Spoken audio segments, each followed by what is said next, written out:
Hai, yuk belajar bahasa Indonesia. Hari ini kita belajar tentang teks laporan hasil observasi.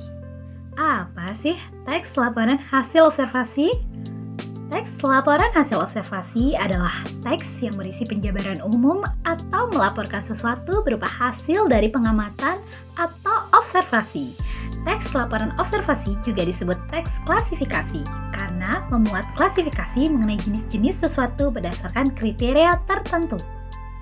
Fungsi teks laporan hasil observasi: melaporkan tanggung jawab sebuah tugas dan kegiatan pengamatan, menjelaskan dasar penyusunan kebijaksanaan, keputusan, dan pemecahan masalah dalam pengamatan, sebagai sumber informasi terpercaya dan sarana untuk pendokumentasian. Nah, ciri-ciri teks laporan hasil observasi: A. Bersifat objektif dan universal. B. Objek yang dibicarakan atau dibahas ialah objek tunggal. C. Ditulis secara lengkap dan sempurna. D. Ditulis berdasarkan fakta sesuai dengan pengamatan. E. Informasi teks merupakan hasil penelitian terkini yang sudah terbukti kebenarannya. Dan F. Tidak mengandung prasangka atau dugaan atau pemihakan yang menyimpang atau tidak tepat. Berikut struktur teks laporan hasil observasi. 1. Definisi umum. Definisi umum adalah bagian pembuka pada teks hasil observasi.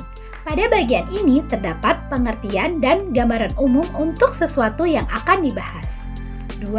Definisi bagian. Definisi bagian adalah bagian teks yang menjelaskan tentang setiap ide pokok dari paragraf secara jelas dan terperinci. Yang ketiga, definisi manfaat. Definisi manfaat adalah bagian teks yang menjelaskan tentang manfaat dari disajikannya teks tersebut. Dan yang terakhir atau keempat yaitu penutup. Penutup berisikan kesimpulan singkat dan semua hal yang telah dipaparkan. Kaidah kebahasaan teks laporan hasil observasi. 1. Memakai kata benda. Kata benda atau nomina adalah kata yang menyatakan segala sesuatu yang dibedakan. Contoh kata benda biasanya dapat berfungsi sebagai subjek atau objek dari klausa. Kata benda bisa berupa nama seseorang, hewan, tumbuhan, tempat, dan semua hal yang bisa dibendakan. 2. Menggunakan verba. Verba atau kata kerja adalah kelas kata yang menyatakan suatu tindakan, keberadaan, pengalaman, atau pengertian dinamis lainnya. Jenis kata ini umumnya menjadi predikat dalam suatu frasa atau kalimat. Contoh penggunaan verba dalam laporan hasil observasi seperti bertelur, tidur, hidup, dan lain-lain. 3. Menggunakan kata hubung. Kata penghubung atau lebih dikenal dengan istilah konjungsi adalah suatu kata yang bisa menyatukan kata dengan kata lain menjadi sebuah kalimat yang utuh, atau penghubung dipakai untuk menghubungkan kalimat dengan kalimat menjadi sebuah paragraf. Contoh kata penghubung yang banyak dipakai dalam kaidah teks laporan hasil observasi seperti sedangkan, namun, dan tetapi, dan lain-lain. 4. Memakai paragraf dengan kalimat utama. Untuk menghasilkan suatu teks laporan hasil observasi yang baik, maka biasanya menggunakan paragraf dengan kalimat utama. Dan dengan hal ini, maka penyusunan dimulai dengan informasi utama. Rincian aspek biasanya ditulis dalam beberapa paragraf, sehingga akan mudah dipahami. Penggunaan paragraf sangatlah efektif untuk membuat kaidah teks laporan hasil observasi yang baik.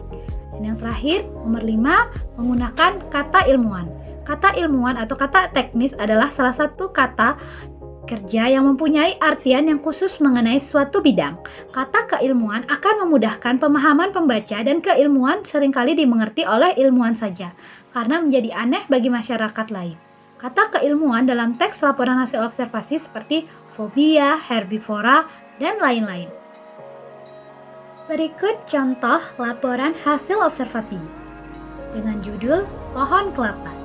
Pernyataan umum: pohon kelapa atau Cocos nucifera atau disebut juga pohon nyur merupakan tumbuhan palem yang berbatang tinggi dengan tinggi bisa mencapai 3 meter. Buahnya tertutup sabut dan tempurung keras. Dalamnya terdapat daging yang mengandung santan dan air.